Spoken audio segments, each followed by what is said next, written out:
মানে কদিন আগে বোধহয় ভাঁজ করলাম, ভাঁজ করে রেখেছি। অ্যাকচুয়াল কালো জামা, ওর এত পছন্দের কালো জামা, এই নিয়ে বোধহয় 3টে না 4টে কালো জামা। আর আমি শুরু করি কালো জামা কিনতে হবে না, এখন বেরোবে, কাজ আছে, কাজের জন্য বেরোলো, যে গেল সিটি সেন্টার, জামা খুঁজতে গিয়ে, কালো জামা খুঁজতে গিয়ে সমস্ত বার করে ফেললো।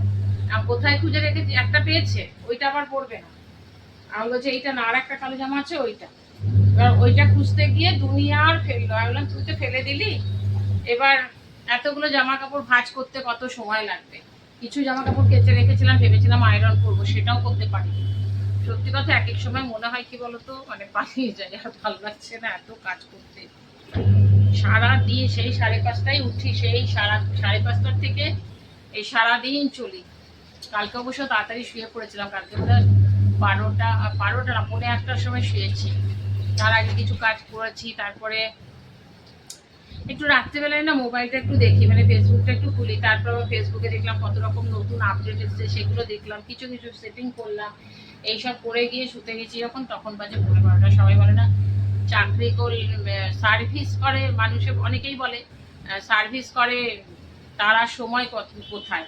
আমার তো মনে হয় সত্যি কথা, যারা চাকরি করে না তাদেরই বোধহয় সময় বেশি, আমাদেরই বরং সময় বেশি নেই।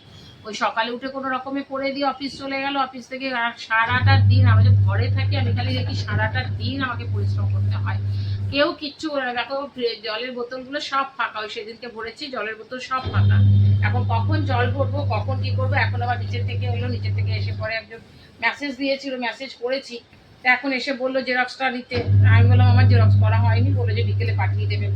ওই যেই ঘটনাটা হয়েছে তারপর থেকে আর কি ওনারা একটা করেছে কোথায়, যাই হোক কিছু একটা করবে, সেটা আমি যাই না, আমি এখন নিচে নামিয়ে যাই না। জেরক্স বোধহয় দিতে বলেছে, হয়তো সিকিউরিটির কাছে রাখবে বা যাই হোক কিছু একটা। তাই বললাম না, সব দিকেরই এখন জেরক্সের জন্য এখন কাকিমার ছেলে কতক্ষণে আসবে জানি না, এখন ওর বাবা ডিউটি থেকে এসে পরে শুয়ে পড়েছে।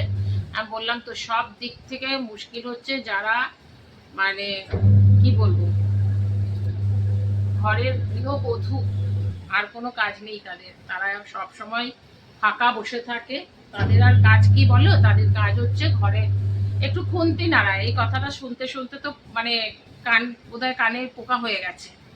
তোমাদের আর কি কাজ, খালি তো বসে বসে একটু খুন্তি নাড়ছো। সত্যিই খুন্তি নাড়া, এখন আমি ভাবি সত্যিই খুন্তি নাড়া, মানে এখন যেন এক এক সময় মানে অসহ্য লাগছে।